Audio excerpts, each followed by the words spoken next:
안녕하세요. 오늘의 역사 시간입니다. 7월 23일, 오늘은 또 과거에 어떤 중요한 일들이 있었을까요?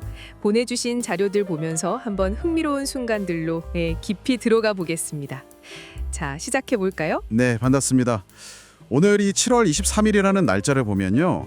참 여러 시대 또 여러 분야의 사건들이 이렇게 엮여 있더라고요. 보내주신 자료들을 이렇게 쭉 보니까 현재 우리가 사는 모습을 만든 어떤 결정적인 순간들이 보이는데 이게 참 흥미롭습니다. 뭐 정치적인 큰 변화도 있었고 기술의 어떤 시작점도 보이고 또 저 멀리 우주를 향한 시선까지 다양하죠? 네, 맞아요.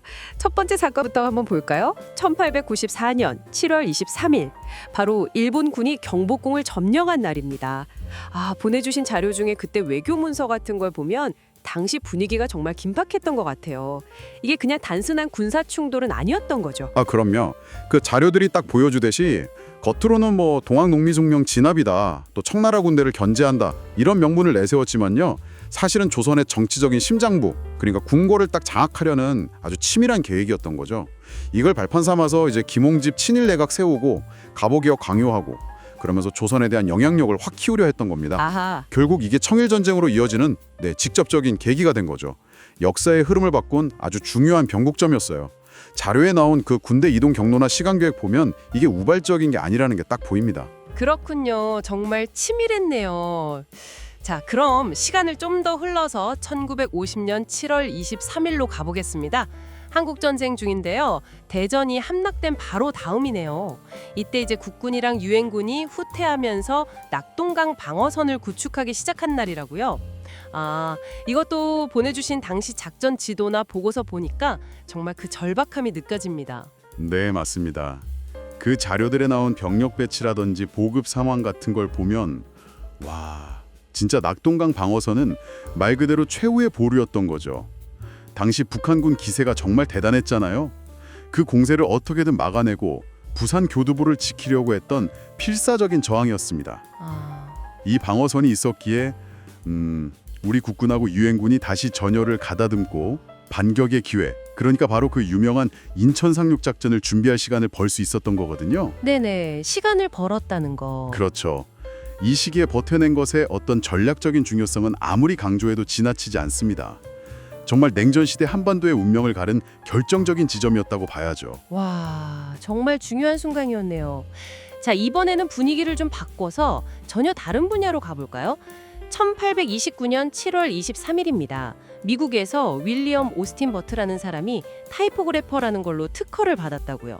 최초의 타작이라는데 함께 보내주신 그 특허 도면 보니까 와, 지금 우리가 아는 타작이랑은 뭐랄까 모양이 많이 다르긴 한데 재밌네요. 네, 그렇죠.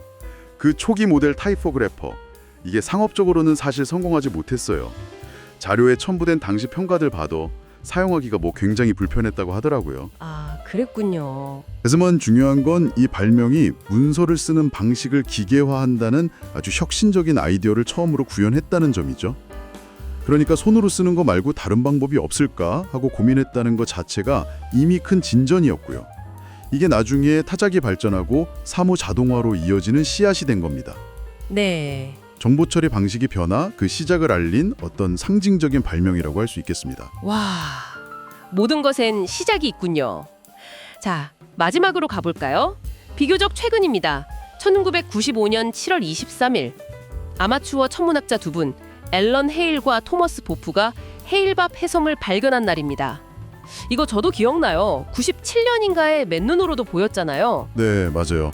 헤일밥 해성. 정말 밝았죠. 1997년에 맨눈으로도 아주 선명하게 보일 정도였으니까 이게 천문학에 대한 대중적인 관심을 정말 폭발시킨 계기가 됐습니다.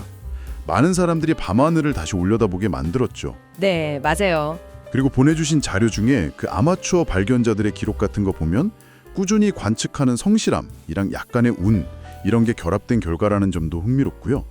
이게 단순히 그냥 멋진 볼거리를 제공한 것뿐만 아니라 태양계 연구에 아주 귀중한 데이터를 제공했고 또 우리 안에 있는 그런 원초적인 호기심 있잖아요. 탐구정신. 이런 걸 자극하는 사건이었죠.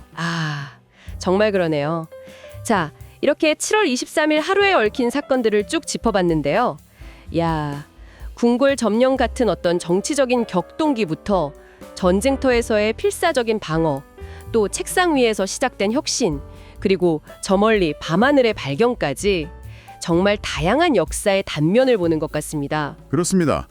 이 자료들을 통해 본 오늘 사건들이 다 제각각 떨어져 있는 것 같지만 알고 보면 다 각자의 방식으로 미래를 향한 문을 열거나 혹은 닫는 그런 역할을 했거든요. 오늘 우리가 뭐 당연하게 누리는 기술이나 사회 시스템 아니면 국제 관계 같은 것들 속에요. 이런 과거의 순간들이 시야처럼 숨겨져 있는 거죠.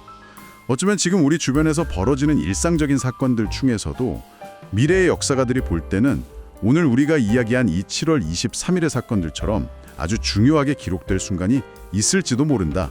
뭐 이런 상상을 해보는 것도 흥미로운 관점 아닐까 싶습니다.